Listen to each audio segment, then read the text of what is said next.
Some example problems, 5-4 day 1, very similar to your pre-lesson with less explanation.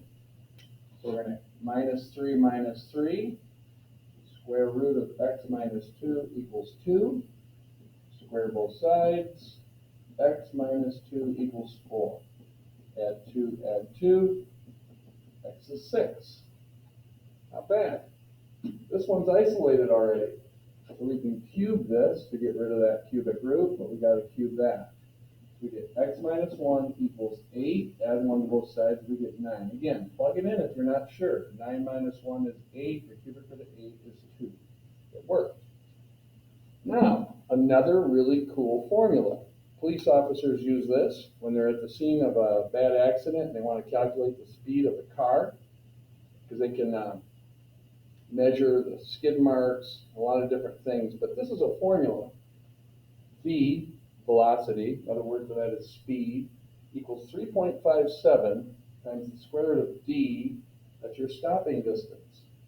So, this, make sure you know the language, is speed, or v, in terms of d. In other words, if I know the distance the car took to stop, I can use this formula to figure out its speed. Now the problem says, take that formula and now reverse it, and they're saying write a new formula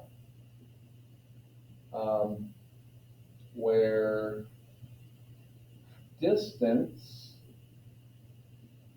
is in terms of speed, or v.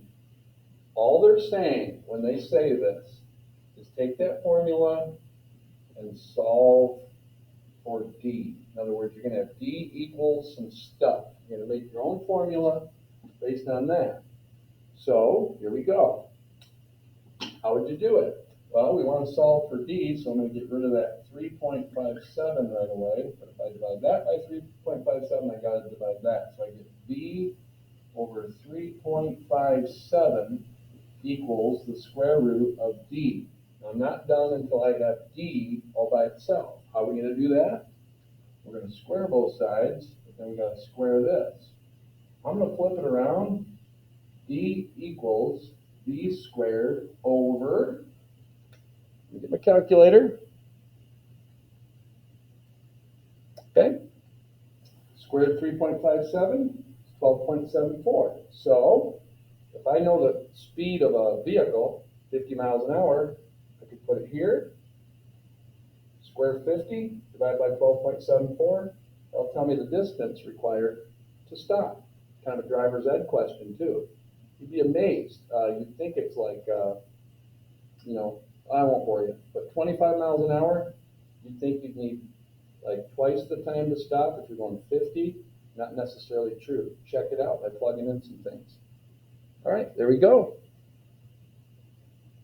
Good luck on that homework.